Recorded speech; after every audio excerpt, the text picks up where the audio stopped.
Muita gente se espelhou em Davi. Os valentes de Davi eram inspirados em Davi.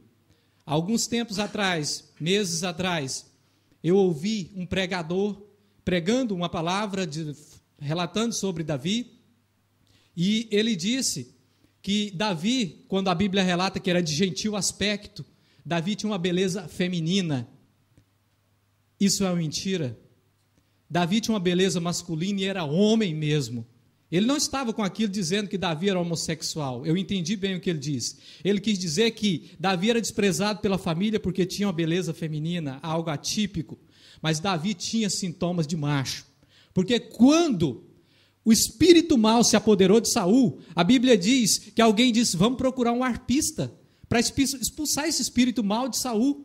E alguém, um moço ali que conhecia Davi, quem sabe era um colega de Davi, disse assim, hey, eu conheço um jovem da casa de Jessé o belemita, que ele é sisudo de palavras, valente, guerreiro, homem de guerra, e Deus é com ele, e sabe tocar bem.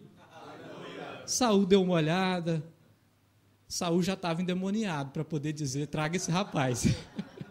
Não sabia que um rapaz desse iria, lógico, tomar conta logo do trono. Sisudo de palavras. Sisudo de palavras não é arrogância, mas é aquele obreiro que você olha para ele e o jeito dele conversar é grosso. Tem muitos irmãos que a gente conversa com ele, que na primeira instância, você conversa com ele, você fala, que irmão mais grosso do que parede de igreja. Já viram no Brasil as paredes de igreja, a gente põe aquela textura? Um irmão até um dia brincando muito comigo, fazendo algumas algazarras, eu falei para ele, você não pode brincar assim com a sua esposa, que ela é brava, que se ela pega você e resolve esfregar o seu rosto nessa parede aqui, você está perdido. Davi aparentava ser um homem grosso em termos de palavras, sisudo de palavras, mas esses obreiros, depois que você vai ter intimidade com eles, você vai ver que ele não é grosso, ele é sisudo de palavra, ele tem uma palavra firme. E os líderes de Deus, principalmente na área militar, eles precisavam disso. Eles precisavam ser sisudo de palavras. Davi formou um exército truculento.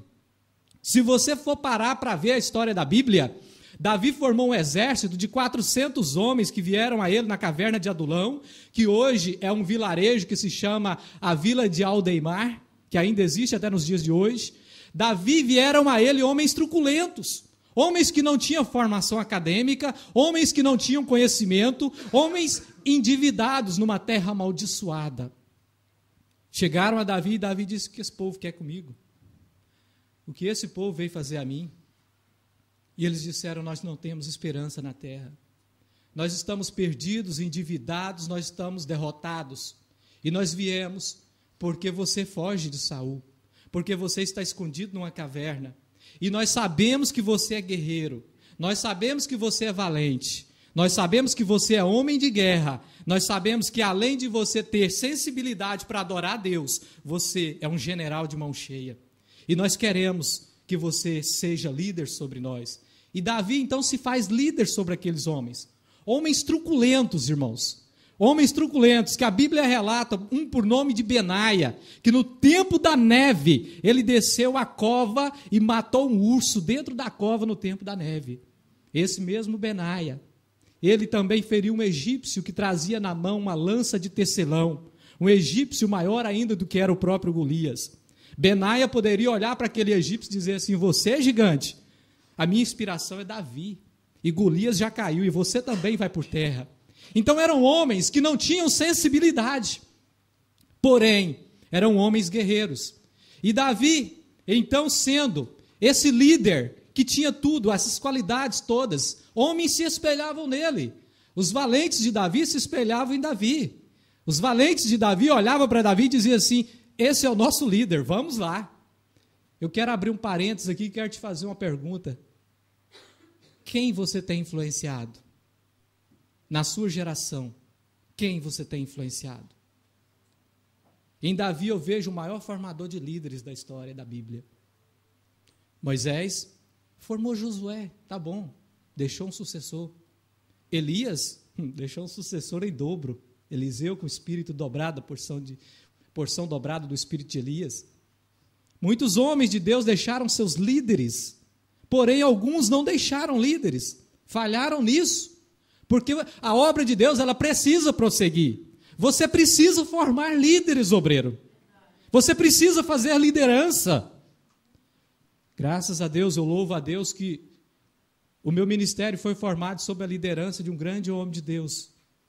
Eu digo grande homem de Deus, não pela sua estatura, mas pelo que ele tem feito para Deus, pastor Romeu Ivo de Almeida. Um grande homem de Deus, hoje, grande pastor de um ministério hoje. Deus deu a ele um ministério. E Davi influenciava gerações. Agora, o que eu quero narrar a vocês, a história que Davi influenciou um garoto chamado Asaf. Davi, então, sai para uma guerra, derrota os filisteus e está trazendo de volta a arca da aliança. A arca da aliança estivera roubada pelos filisteus na cidade de Kiriat Jearim por 20 anos. E quando se foi a arca de Deus e acabou, foi-se a glória de Israel junto. E o povo de Israel já não tinha mais a arca para fazer sacrifícios, para fazer propiciação de pecados. Saul viveu uma época terrível. E então Davi sai nessa empreitada após ter sido ungido rei sobre todo o Israel. E a Bíblia relata que então Davi vem voltando com a arca. E eu fui buscar na história dos hebreus algo que me trouxesse maior revelação a respeito do que aconteceu, para que Asaf fosse um homem, um jovem, um adolescente, do qual Deus dele se apoderou. O nome de Asaf, antes do encontro dele com Deus, a Bíblia não revela, mas esse nome ele recebeu quando Deus dele se apoderou. Davi olhou e disse, esse é Asaf, Deus dele agora se apoderou.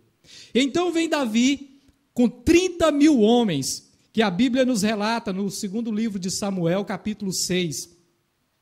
30 mil homens de guerra saíram com Davi, derrotaram os filisteus e agora estão trazendo a arca pela segunda vez. A primeira vez, eu não quero entrar nessa história aqui, mas só abrir um parênteses, Davi vinha trazendo a arca, e os irmãos conhecem a história, que a arca estava sendo puxada por bois em um carro. E não era assim que Moisés havia dito aos filhos de Israel. Moisés havia dito aos filhos de Israel que a arca tinha que ser carregada nos ombros dos sacerdotes. E então vem os filhos de Israel, junto com Davi da primeira tentativa, puxando a arca, os bois puxando o carro, a arca em cima do carro, e então de repente a arca começou a cair. E a Bíblia diz que um dos sacerdotes levou a mão para segurar a arca, e Deus matou ele, fulminou ele ali no momento. Você não tem que tentar segurar a arca de Deus, a presença de Deus. Porque Deus, quando se apodera de você, Ele faz a obra completa. Amém? A segunda tentativa de Davi de trazer a arca. Então ele mandou colocar, falou para os sacerdotes, falou, olha, a arca ela tem as 4 pontas, né? E vocês vão segurando nos ombros. Um sacerdote daqui, o outro de lá, os 4 sacerdotes vão levar a arca nos ombros como Moisés ordenou. E Davi então consagrou a Deus, consagrou o povo, e lá vem aquela multidão, 30 mil homens de guerra, e os sacerdotes trazendo a arca de Deus para Israel. E então Davi pega e manda, segundo a tradição dos hebreus, um mensageiro. Mensageiro